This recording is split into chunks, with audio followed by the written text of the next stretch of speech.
पहले क्या करते थे? पहले तो हम तांत्रिक थे। पहले तांत्रिक जीवन में हमने बहुत समस्या झेली। तो आपके पास क्या क्या सिद्धियाँ थी? सिद्धियाँ, बहुत सारा सिद्धियाँ मेरे पास था। देवी देवता को बुला करके उनसे बात कर लेते थे। और ये मुक्ति का मार्ग भी नहीं है, ये सीधा नरक में जाने वाला मार्ग है। इसको करने से हमको बहुत लॉस होने लगा। अच्छा सर, आपने बहुत से लोगों को भूत प्रेत से मुक्त किया, लेकिन वे फिर से परेशान हो जाते थे। इससे स्थायी रूप से कैसे छुटकारा पाया जा सकता है? जो व्यक्ति भूत प्रेत से ग्रसित है और उसको भूत प्रेत के जरिए बहुत सारा परेशानी हो रहा है, उसके घर में नकारात्मक शक्ति प्रवेश कर गया है, कोई बड़ा बड़ा तांत्रिक भी उसको ठीक नहीं कर पा रहा है, वैसे समस्या में कोई तांत्रिक काम नहीं देगा। वैसे समस्या में आपको पूर्ण ब्रह्म परमात्मा के शरण में आनी चाहिए। अच्छा सर, कुछ लोग अच्छा कमाते हैं फिर भी पैसा टिकता नहीं है, अचानक कोई समस्या आ जाती है, खर्च बढ़ जाता है। किसी के घर में ऐसा समस्या तब आता है जब उसके घर में नकारात्मक शक्ति प्रवेश कर जाता है और वो शक्ति भयानक होता है। पूरे देवी देवता हमको दर्शन देने लगे, ये शैतानी शक्ति हमको दर्शन देने लगे। आदमी मरता कैसे है, ये जानकारी चाहिए। वो बोले कि देखो, तुम एक बार बोला था कि हम मृत्यु जिससे में होता है हमको देखना है, तो इच्छा जाहिर किया था, इसीलिए तुमको दिखा रहा हूँ। तुम देखना, वो लेडीज़ अभी मरेगी, 5 मिनट का टाइम है। वो खाना मांगेगी, खाना खाएगी और बोलेगी हमको नींद आ रहा है। नींद आएगा, वो सो जाएगी और उसका प्राण हम खींचेंगे। तुम देखते रहना, किसी को बोलना नहीं। वो शक्ति जो है उसके शरीर में से प्राण खींचा, हम देख लिए। अच्छा सर, जब आपने तांत्रिक विद्या छोड़ दी और संत रामपाल जी महाराज से जुड़े, तो परिवार और समाज की क्या प्रतिक्रिया रही? परिवार और समाज तो हमारे कट्टर दुश्मन हो गए। क्या इससे भगवान मिलता है? परमात्मा संत रामपाल जी महाराज के रूप में धरती पर उपस्थित है, जो सबको सृष्टि को बनाने वाला है। ब्रह्मा विष्णु महेश तक को हैंडल करते हैं। ऐसे पिता के शरण में आने से ये भूत प्रेत अचानक लुप्त हो जाते हैं। हमारे धरती पर अभी संत रामपाल जी महाराज नाम के एक संत उपस्थित हैं, जो भगत सतभक्ति करते हैं। उनका आत्मा लेने हम नहीं आते हैं, उनका आत्मा लेने स्वयं परमात्मा आते हैं और उनका आत्मा परमात्मा लेके जाते हैं। हम बोले भगवान इतना लेट क्यों किया मिलने में? परमात्मा बोले कि बेटा, लेट मेरे में नहीं है, हम तो तुम्हारे पीछे बहुत दिन से पढ़े हैं। तुम्हारे घर में 10 साल पहले हम ज्ञान गंगा पुस्तक भेजे थे, तुम नहीं पढ़ा, इसके वजह से तुम इतना लेट हुए, नहीं तो अभी तक तुम मेरा भगत बन गए रहते। अभी भी तुम्हारे घर में वो पुस्तक पढ़ा है, उसको निकाल के पढ़ो। अब परमात्मा के शरण में है। अब हमको इतना लाभ हो रहा है कि क्या बताएं। हर मोड़ पर परमात्मा नज़र आता है, हर क्षण हमको परमात्मा नज़र आते हैं और एक पिता की तरह हमको गाइडलाइन करते रहते हैं। सर नमस्कार। चाचा है। क्या नाम है आपका? संतोष दास। कहाँ से आए? हम हाजीपुर बिहार से हैं। सर क्या करते हैं? अभी हम जॉब करते हैं। अच्छा, पहले क्या करते थे? पहले तो हम तांत्रिक थे। अच्छा सर, जैसा आप तांत्रिक बता रहे हो, तांत्रिक पहले थे, तो तांत्रिक का जो जीवन था वो कैसा था आपका, और अभी का जो जीवन है वो कैसा है? पहले से अभी बहुत अच्छा है। पहले तांत्रिक जीवन में हमने बहुत समस्या झेली, बहुत सारा दुख हुआ और वो तांत्रिक जीवन मेरा याद आने से भी बहुत कष्ट होता है। इतना ज़्यादा खतरनाक था, बहुत सारा हम जो है तांत्रिक में कष्ट पाया। किस स्तर के तांत्रिक थे? आपके पास क्या क्या सिद्धियाँ थी? क्या क्या कर सकते थे आप जब तांत्रिक थे? सिद्धियाँ, बहुत सारा सिद्धियाँ मेरे पास था।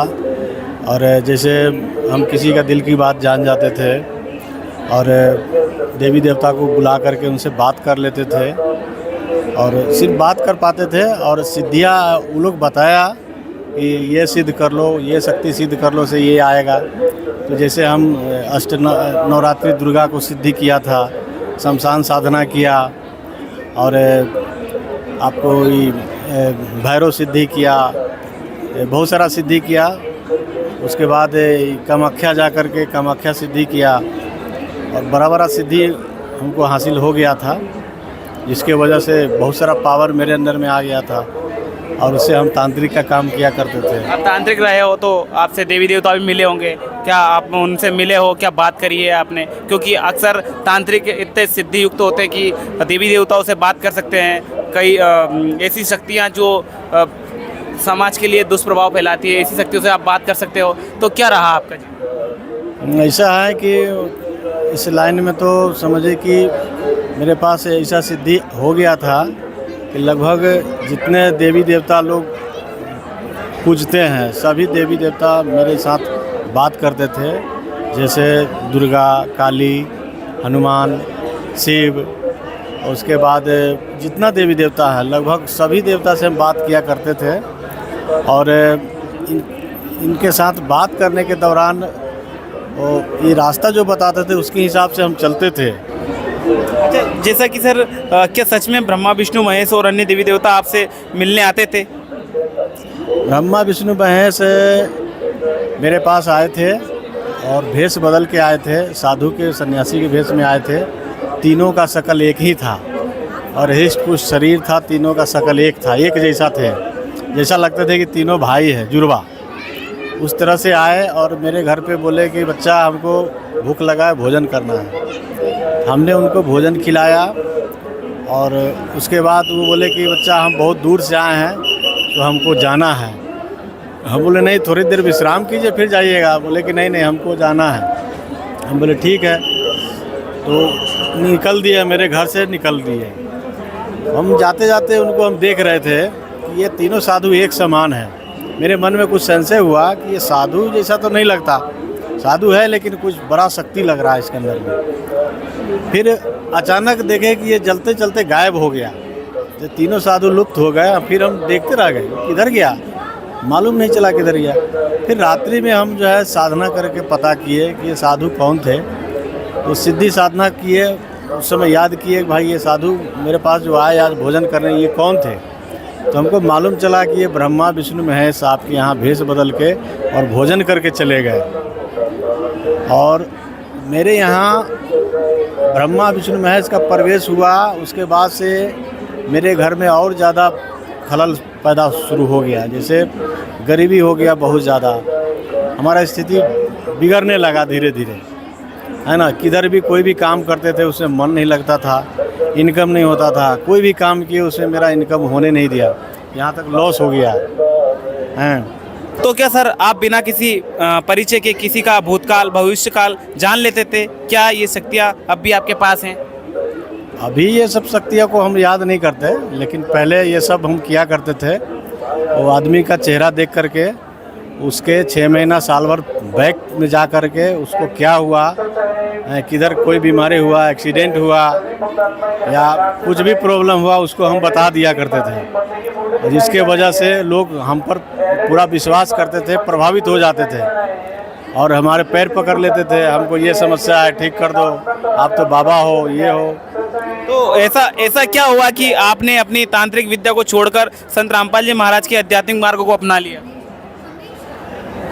ऐसा है कि मुझे पहले से शंका था कि हम अपना काम क्यों नहीं कर पा रहे हैं और दूसरा काम हम कर ले रहे हैं। ये तांत्रिक में होता क्या है ना कि हम खुद का कुछ भी नहीं कर पाते हैं, दूसरे के लिए हम लोग मतलब मरते हैं, दूसरे के लिए टेंशन लेते हैं, उसको ठीक कर देते हैं। और मेरा क्या होगा, ये अपने लिए हम कुछ सोच ही नहीं पाते, ना कुछ कर पाते। ये शक्ति जो है हम लोग के लिए कुछ करता नहीं है, वो पराये लोग के लिए ही हमको उकसाता है, तुम इसको ऐसा करो ठीक हो जाएगा, वैसा करो ठीक हो जाएगा। और ये मुक्ति का मार्ग भी नहीं है, ये सीधा नरक में जाने वाला मार्ग है। इसको करने से हमको बहुत लॉस होने लगा, धीरे धीरे हम बैक में चले गए, इनकम ठप हो गया और लोग ठीक हो जाते थे, लेकिन मेरा समस्या रहता था बराबर, कुछ भी हम कर नहीं पा रहे थे। बाद में हमको लगा कि नहीं, मेरे अंदर में कुछ सकारात्मक शक्ति था, वो बताता था बेटा ये सब काम छोड़ दो, है ना। और हमको लगता था कि इसमें हमको आगे कोई मतलब चांस नहीं है, हम इसमें आगे नहीं बढ़ पाएंगे और इससे हमको मुक्ति भी नहीं मिलेगा। तब हमको अचानक परमात्मा का समझिए कि साक्षात्कार हुआ एक घटना के जरिए, और परमात्मा से बात हुआ और परमात्मा के शरण में आ गए। तो सर क्या आपको लगता है कि तंत्र मंत्र एक धोखा है या उसमें कुछ सच्चाई भी है? तंत्र मंत्र 100% धोखा है, उसमें कोई सच्चाई नहीं है। उसमें होता क्या है कि हमको 20-25 साल का अनुभव है, उसमें हद तक थोड़ा बहुत फ़र्क पड़ता है। तंत्र मंत्र क्रिया अगर किया जाए तो थोड़ा बहुत हद तक फ़र्क पड़ता है, लेकिन फिर से वो उसका जैसो का तैसो हो जाता है, वो जैसा मरीज रहता है वैसा ही फिर हो जाता है और उसका लाभ विशेष नहीं हो पाता है। तो विशेष लाभ के लिए हमको क्या करना चाहिए, हम इसका खोज कर रहे थे कि हम किसी को ठीक करते हैं तो हमेशा के लिए ठीक क्यों नहीं होता है, इसका हम तलाश कर रहे थे। और इसी को तलाश करते करते परमात्मा से हमको साक्षात्कार हुआ और हम फिर परमात्मा के शरण में आए। अच्छा सर, जब आपने तांत्रिक विद्या छोड़ दी और संत रामपाल जी महाराज से जुड़े तो परिवार और समाज की क्या प्रतिक्रिया रही? परिवार और समाज तो हमारे कट्टर दुश्मन हो गए, क्योंकि हम सच्चाई की राह पर चल पड़े और जो राह पहले से अपनाया था उस राह पर चलते थे तो उनका कोई विरोध नहीं था। और इस लाइन पर आने के बाद हम लोग पूरा विरोधी हो गए कि क्यों तुम जो है ये धर्म अपना लिया, ये धर्म बदल लिया हैं, और ये पूजा पाठ छोड़ दिया, पहले वाला भक्ति छोड़ दिया, झाड़ फूँक नहीं करता, ये नहीं करता। लेकिन हमको लग रहा था कि हम गड्ढे में जा रहे हैं, हमको रास्ता साफ दिखाई दे रहा था कि आगे गड्ढा है, तो हम उस रास्ते से क्यों जाएं। इसलिए हम उस मार्ग में वापस हो गए और परमात्मा का शरण ले लिए। अच्छा सर, अब जब आपने तंत्र मंत्र को छोड़ ही दिया है तो अपने भविष्य को किस दिशा से देखते हैं? मेरा भविष्य आगे उज्जवल है और 100% परमात्मा की कृपा से परमात्मा का राह को, उनके बताए हुए रास्ते को 100% फॉलो अभी करते रहे हैं, आगे भी करेंगे। और परमात्मा का कहना है कि बेटा मेरा जो नियम है, मेरा जो सिस्टम है, इसको फॉलो करो, तुमको मुक्ति का मार्ग मिलेगा और तुम्हारा मोक्ष होगा 100%, और ये परमात्मा का वादा है। अच्छा सर, आपने 20-25 साल तक तंत्र मंत्र किया, बहुत अनुभव लिया, आज भी कई लोग तांत्रिक क्रियाओं में लगे हैं, उनके लिए आप क्या संदेश देना चाहेंगे? हाँ, ये तो बहुत अच्छी सवाल है आपका कि जो भाई अभी भी तांत्रिक में फंसे हुए हैं और तंत्र मंत्र अभी भी कर रहे हैं। हमने 25 साल अनुभव किया इसमें आकर के। 25 साल में हमने देखा कि मेरा कुछ भी अच्छा नहीं हुआ मेरे साथ, तो स्वाभाविक है उनके साथ भी अच्छा नहीं होगा। यहाँ के जो भी देवी देवता जिसके ज़रिए हम लोग तांत्रिक का क्रिया करते हैं और सिद्धि साधना करते हैं, ये हमको लूटते हैं, ये दीमक की तरह हम लोग को खाने का प्रयास करते हैं, हम ही वो खा जाते हैं और हमको आगे बढ़ने नहीं देते हैं। ठीक उसी तरह से जो भाई अभी तांत्रिक का क्रिया कर रहे हैं, अभी तो उनको अच्छा लग रहा होगा, थोड़े ही दिन में जब भी उनका भक्ति का शक्ति, जो पूर्व जन्म का भक्ति उनके अंदर में बचा है, वो ख़त्म होगा। वो ख़त्म होने के बाद उनको काल पटक देगा और भयंकर बीमारी में फंस जाएंगे, या कोई भयंकर अकाल मृत्यु में, या किसी न किसी अकाल बहुत बड़ी समस्या में वो पड़ने वाले हैं। इसलिए बंधु, आप जो है परमात्मा का शरण ले लीजिए, समय अच्छा है, एक बार ज्ञान समझ लीजिए परमात्मा का, फिर शरण लीजिए। नाम दीक्षा केंद्र बहुत जगह खुल गया है परमात्मा का, हर ज़िले में, और इनका नाम दीक्षा का जो है आपको फॉर्म मिलता है, उसमें देख लीजिए नियम कानून क्या है परमात्मा का, फॉलो करके और नाम दीक्षा करके अपना जीवन कल्याण करो। अच्छा सर, आपने बहुत से लोगों को भूत प्रेत से मुक्त किया, लेकिन वे फिर से परेशान हो जाते थे, इससे स्थायी रूप से कैसे छुटकारा पाया जा सकता है? जो व्यक्ति भूत प्रेत से ग्रसित है और उसको भूत प्रेत के जरिए बहुत सारा परेशानी हो रहा है, उसके घर में नकारात्मक शक्ति प्रवेश कर गया है, कोई बड़ा तांत्रिक भी उसको ठीक नहीं कर पा रहा है और बहुत ज़्यादा कष्ट में है बंदा, मरने तुल हो गया, चाहे उसके परिवार में कोई सुखी नहीं है, खाने पर आफत है, वैसे समस्या में कोई तांत्रिक काम नहीं देगा। वैसे समस्या में आपको पूर्ण ब्रह्म परमात्मा के शरण में आनी चाहिए, और वो परमात्मा अभी धरती पर उपस्थित है, जो हरियाणा में अभी उपस्थित है, और उनका जगह जगह पर नामदान केंद्र खुला हुआ है। वहाँ जा कर के संपर्क करके और नाम दीक्षा मात्र लेने से और परमात्मा का दिया हुआ मंत्र जाप करने से कैसा भी भूत होगा, कैसा भी प्रेत होगा, वो तुरंत भाग जाता है उसका शरीर छोड़ करके, और वो आदमी सुखी हो जाता है। कोई आडंबर करने का ज़रूरत नहीं है, व्यर्थ खर्चा करने की ज़रूरत नहीं है, सिर्फ परमात्मा के शरण में आ करके और उनका भक्ति को ग्रहण करना है, उनके बताए हुए रास्ते पर चलना है, सारा समस्या का निपटारा यहाँ हो जाता है। अच्छा सर, कुछ लोग अच्छा कमाते हैं फिर भी पैसा टिकता नहीं है, अचानक कोई समस्या आ जाती है, खर्च बढ़ जाता है, यह कैसे होता है और इसका समाधान क्या है? किसी के घर में ऐसा समस्या तब आता है जब उसके घर में नकारात्मक शक्ति प्रवेश कर जाता है, और वो शक्ति भयानक होता है। वो प्रेत शक्ति हो सकता है, वो सभी शमशानिक प्रक्रिया हो सकता है, या तो किसी का किया कराया होगा, और नहीं तो खुद से प्रवेश कर गया होगा वो शक्ति, जिसके वजह से उस घर में रहने वाले लोग बहुत ही दुख पाते हैं और तिल तिल मरते हैं। खाने को आफत हो जाता है, पैसे नहीं रहते हैं, इनकम का स्रोत ठप हो जाता है, और घर में एक डर जैसा माहौल बना रहता है। घर में भयानक परिस्थिति रहता है, अजीब अजीब कभी आवाज़ आता है, घर में रहना मुश्किल हो जाता है। वैसी परिस्थिति में उनको किसी तांत्रिक के पास नहीं जाना चाहिए। तांत्रिक के पास जाने से वो लूट जाएंगे, उनका व्यर्थ खर्चा होगा, व्यर्थ में उनका बर्बादी होगा। इसलिए उनको तांत्रिक के पास न जा कर के, हम खुद तांत्रिक थे पहले, 20-25 साल का अनुभव है, इसलिए बता रहे हैं कि किसी तांत्रिक के पास मत जाओ। अभी परमात्मा स्वयं धरती पर आ चुके हैं, परमात्मा के शरण में आ जाओ, और आने के बाद घर का जो भी नकारात्मक शक्ति है, परमात्मा का संध्या आरती होता है, असुर निकंदन रामायणी होता है, सुबह का नित्य नियम होता है। ये नित्य नियम करने मात्र से उस घर का समस्त काली शक्तियाँ लुप्त हो जाएगी, और उस घर में सकारात्मक शक्ति का प्रवेश होगा, और परमात्मा उस घर में हर तरह से फ़ायदा दिखाना शुरू करते हैं, और उनके घर के समस्या एकदम आसानी से छूमंतर हो जाता है। ये परमात्मा का वचन है। सर, जैसा कि आपने बहुत सालों तक तांत्रिक क्रियाएं की, लेकिन क्या इससे भगवान मिलता है? जो लोग सिद्ध साधना में लगे हैं उनके लिए आपका क्या संदेश है? जो व्यक्ति तांत्रिक क्रिया में फंसे हैं अभी भी, उनके लिए यही संदेश दूंगा कि भाई जितना जल्दी हो सके उतना जल्दी ये छोड़ दो, क्योंकि तांत्रिक में 25 साल हमने समय व्यर्थ गंवाया और अपना जो है गरीबी अवस्था ले आया।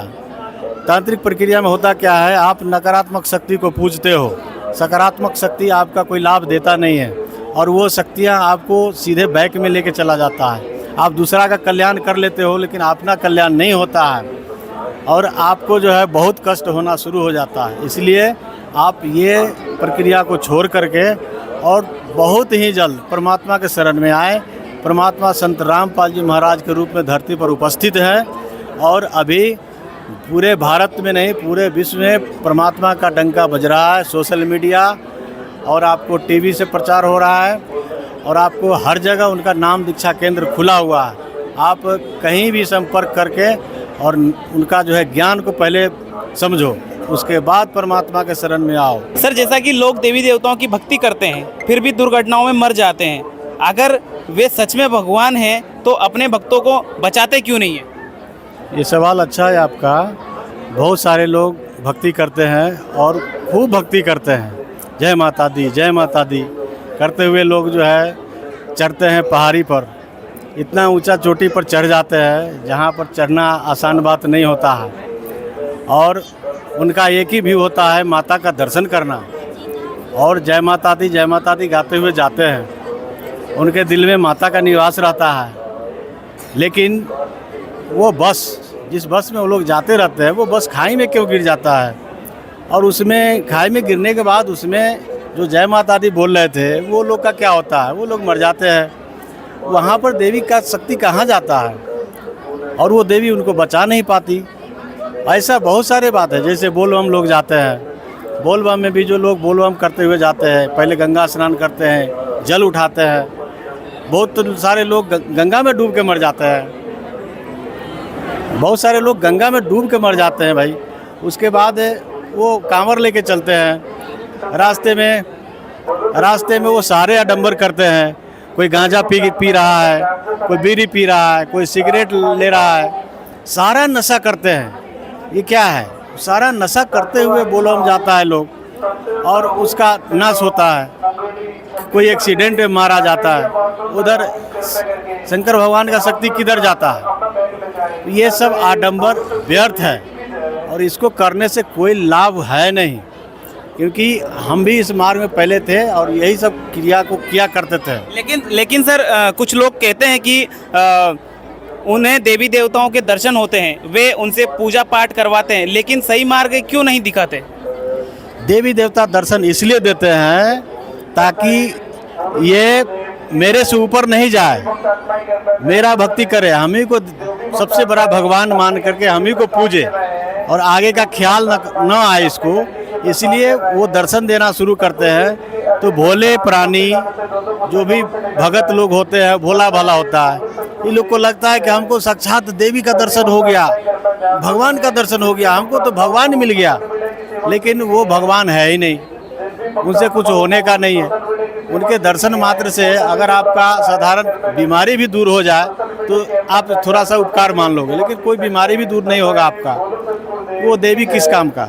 वो सिर्फ पूजा लेते हैं और लोग को भटका के रखते हैं कि ये काल के शरण में फंसा रहे और ये आडंबर करता रहे, क्योंकि आडंबर करता रहेगा तो सत्य भक्ति की तरफ ये इसका ध्यान जाएगा ही नहीं। इसलिए ये दर्शन देना शुरू करते हैं और भक्त को तांत्रिक बना देते हैं बाद में, है ना। तांत्रिक का क्रिया करो, ये करो, वो करो, कुछ शक्ति भी उसको दे देते हैं, सिद्धि साधना भी करवाते हैं कि तुम ऐसा करो ये सिद्धि हो जाएगा, ऐसा करो ये सिद्धि हो जाएगा। जैसे हमको हैंडल किया, हमको ये लोग ही हैंडल किया था और पूरे देवी देवता हमको दर्शन देने लगे, ये शैतानी शक्ति हमको दर्शन देने लगे।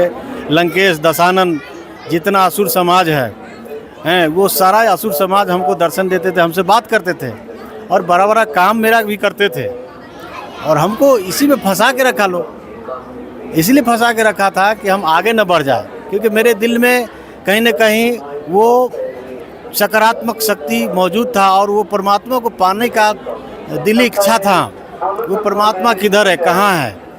और हम जब भी हम अकेले में रहते थे उस परमात्मा को याद करते थे, रोया करते थे कि भगवान किधर हो।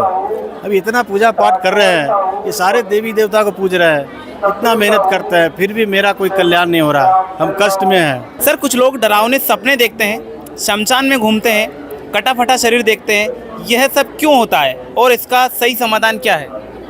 ऐसा है कि जिनके घर में नकारात्मक शक्ति प्रवेश कर जाता है और वो प्रवेश खुद से नहीं होता है, उसको कराया जाता है। गांव घर में ऐसा होता है, कुछ नकारात्मक शक्ति पालने वाले लोग होते हैं और वो लोग क्या करते हैं कि अच्छे खासे भले भाले लोग को जो ऊंचाई की तरफ जा रहे हैं, अच्छे कमा रहे हैं, चाहे आगे बढ़ रहे हैं, अच्छा बिजनेस चल रहा है, वैसे लोग से जलते हैं और वैसे लोग को नकारात्मक शक्ति वाले लोग उनके ऊपर कुछ तंत्र मंत्र क्रिया को करते हैं और शमशानिक प्रक्रिया करके वो भूत प्रेत उनके घर में छोड़ देते हैं, जिसके ज़रिए उनके घर में रहने वाले जो भी लोग हैं उनको डरावना सपना आने लगता है, रात में चीखना चिल्लाना ये सब होने लगता है, अचानक डर जाना, अचानक कोई साया दिख जाना, है ना। और उसे घर में बरकत ख़त्म हो जाता है, पैसे की मतलब पैसा कभी कभी गायब भी हो जाता है। लोग विश्वास नहीं करेंगे लेकिन कभी कभी अचानक पैसा भी गायब होने लगता है। ऐसा मेरे साथ बहुत सारा केस हुआ है, पैसा भी गायब होता है। तो ये सब शक्तियाँ ऐसा कर लेता है और जिसके वजह से लोग परेशान हो जाते हैं। इसका निदान है और पूरा निदान है, 100% निदान है। वो निदान क्या है? सीधी सी बात है, आप परमात्मा के शरण में आओ। पूर्ण ब्रह्म परमात्मा जो सबका बाप है, जो सबको सृष्टि को बनाने वाला है, ब्रह्मा विष्णु महेश तक को हैंडल करते हैं, ऐसे पिता के शरण में आने से ये भूत प्रेत अचानक लुप्त हो जाते हैं।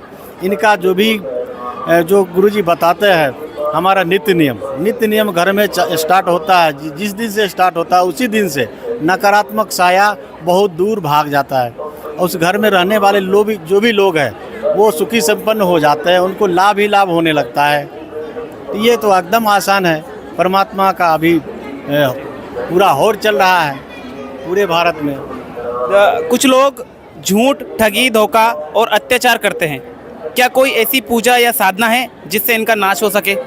भगत जी, अभी कलयुग है, कलयुग में 100% नहीं तो 90% लोग ज़रूर गलत हो गए हैं। मांस खाना, दारू पीना, मीट में गुटखा खाना, मतलब अभद्र व्यवहार करना, वो राक्षसी शैतानी प्रवृत्ति के हो गए हैं। क्योंकि हर शरीर के अंदर में शैतान निवास करने लगा है। और शैतान निवास करता है क्यों? मनुष्य के शरीर में शैतान और भगवान दोनों निवास करते हैं। लेकिन लोग क्या किया है ना, उस शैतान को बलिष्ठ बना लिया आप, और वो होता है भोजन से।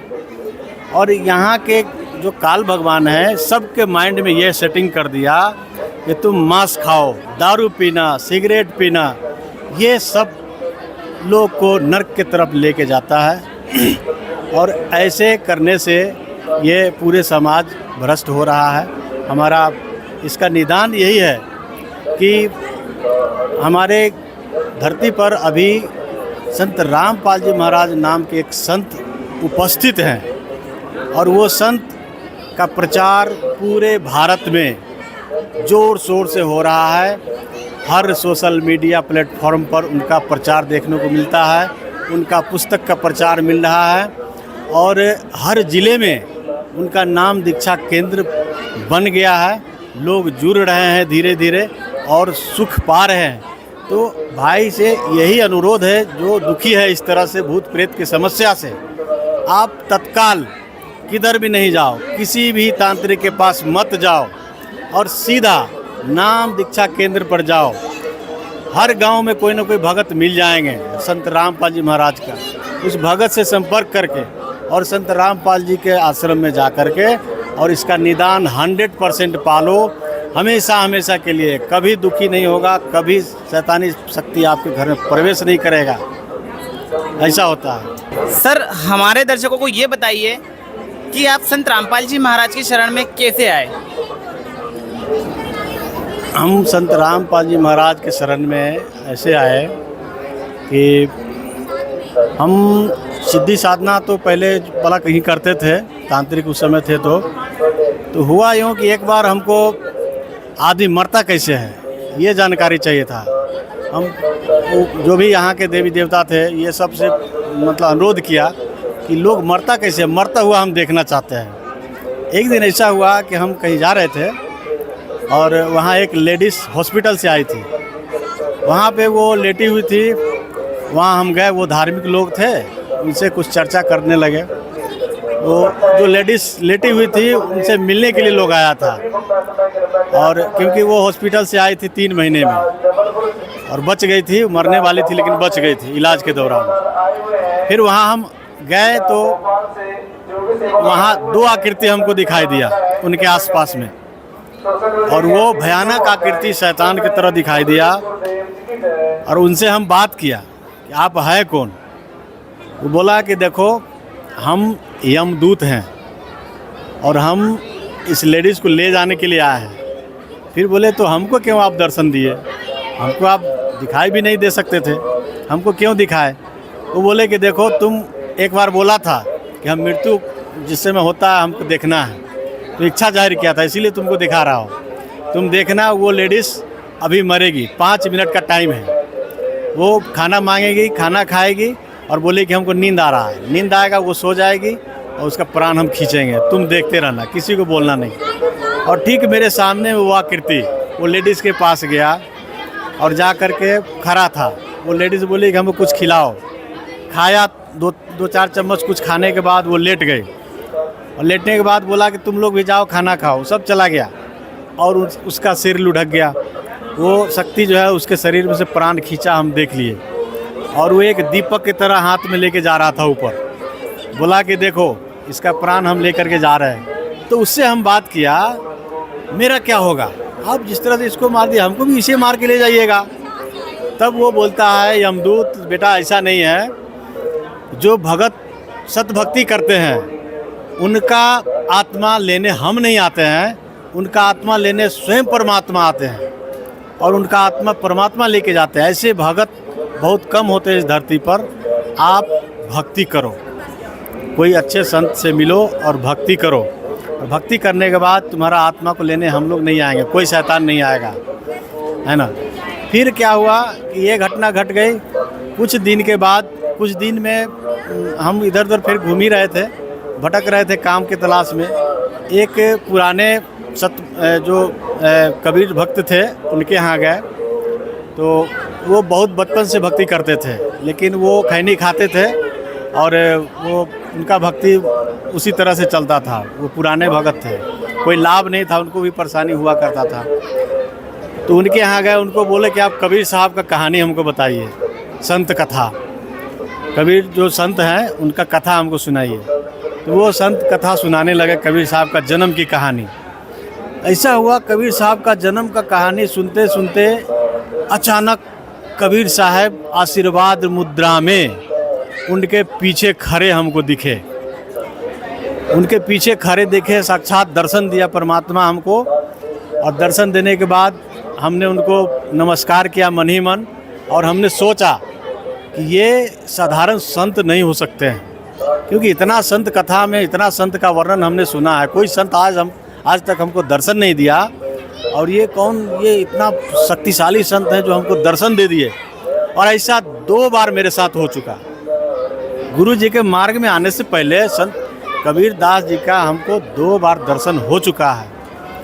उसके बाद हमारी माँ का सीरियस पोजीशन हुआ, माँ का तबीयत खराब हुआ। हमने सारे देवी देवता का आवाहन करके बोला, भाई हमको हमारी माँ का 2 साल समय बढ़ा दो। ये लोग बोला कि नहीं, तुम्हारी माँ अभी मरेगी, उसका समय हम लोग बढ़ा नहीं सकते, मेरे पास कोई पावर नहीं है, बढ़ाने का शक्ति नहीं है। काल दरवाजे पर खड़ा है इसको प्राण ले जाने के लिए, तुम बोल रहे हो रुक जाओ, नहीं रुकेगा, तुम्हारी माँ को अभी लेके जाएगा।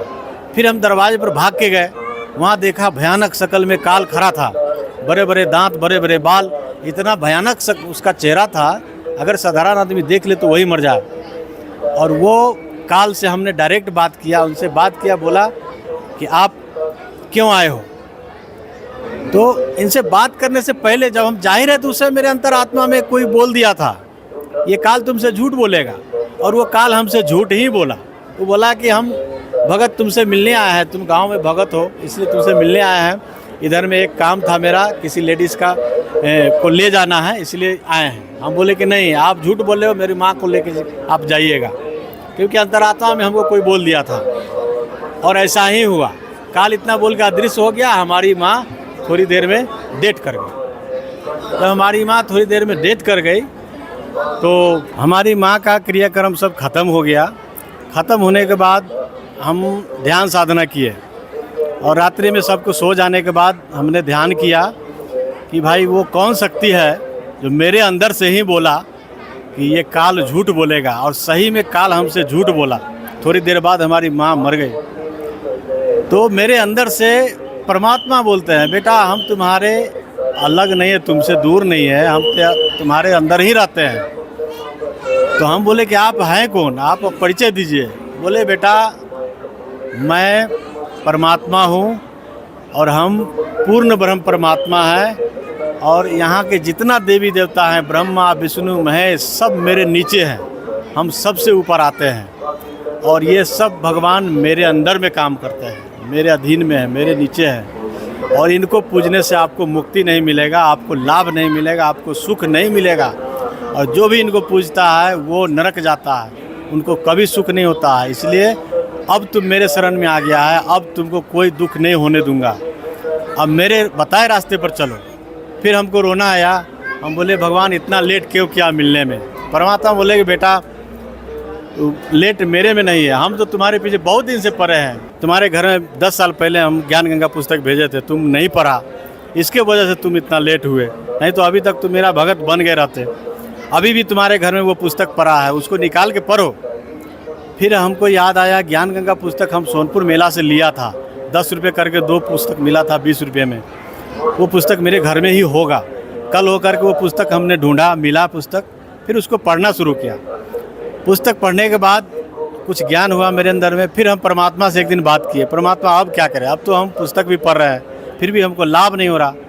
परमात्मा बोले कि बेटा पुस्तक पढ़ने से विशेष लाभ नहीं होगा, तुमको नाम लेना पड़ेगा, नाम ले ले। हम बोले कि नाम कैसे लेंगे। बोले बेटा उसी पुस्तक में नंबर है, वो नंबर पर कॉल करो, और हमारा जो आश्रम है वहाँ बात होगा भगत लोग से, और वो आपको आगे का रास्ता बताएगा। फिर हम वो नंबर पर कॉल किया, बरवाला बात हुआ, वहाँ से हमारे वैशाली जिला सेंटर का नंबर मिला। हमने भगत जी से बात किया, और तत्काल कल के कल हम जो है परमात्मा से नाम दीक्षा लेने के लिए तैयार हो गए मॉर्निंग टाइम में। फिर परमात्मा से हमने बात किया, भगवान हम क्या करें, अब तो हम तैयार हो गए, जा रहे हैं, लेकिन हमको डर लग रहा है, काल हमको जाने देगा कि क्या करेगा, एक्सीडेंट करा देगा, मोटरसाइकिल से जाना है, हमको भय लग रहा है। परमात्मा बोले कि बेटा हम तेरे साथ हैं, कुछ भी नहीं होगा, चलो। तो हम बोले कि अब हम वहाँ क्या लेके जाए, मेरे पास पैसे उसे नहीं है, वहाँ कुछ प्रक्रिया होगा, कुछ खरीदना पड़ेगा क्या। बोले कि नहीं, वहाँ पैसे की ज़रूरत नहीं है, तुम्हारे पास जो पहन रखा है तुम माला, ये सब निकाल दो। उस समय हम स्फटिक माला, मुंड माला, शंख माला, रुद्राक्ष माला, बैजंती माला, ये सब माला धारण करते थे। तो परमात्मा बोले ये सब माला निकाल के फेंक दो, इसका कोई ज़रूरत नहीं है, जो भी ताबीज़ तुम पहन रखा है सबको निकाल दो। जनेऊ भी पहनते थे, ये सब निकालवा दिया परमात्मा, और पूरा खाली करके तब हम यहाँ से गए। वहाँ जाके भगत लोग से बात हुआ, भगत लोग भी ये सब पूछे, बोले कि आप पुण्यकर्मी आत्मा हो। उसके बाद मेरा नाम दीक्षा हुआ, अब परमात्मा के शरण में है। अब हमको इतना लाभ हो रहा है कि क्या बताएं। हर मोड़ पर परमात्मा नज़र आते हैं, हर क्षण हमको परमात्मा नज़र आते हैं, और एक पिता की तरह हमको गाइडलाइन करते रहते हैं हर वक्त। अगर किसी गलत रास्ते में हम जा रहे हैं, तुरंत वहाँ बोलते हैं बेटा इस रास्ते में मत जाओ, ये रास्ता गलत है, इधर जाओ, और हमको गाइडलाइन होते रहता है। इसलिए परमात्मा के शरण में आप सभी आएँ। धन्यवाद सर। सच्चा है।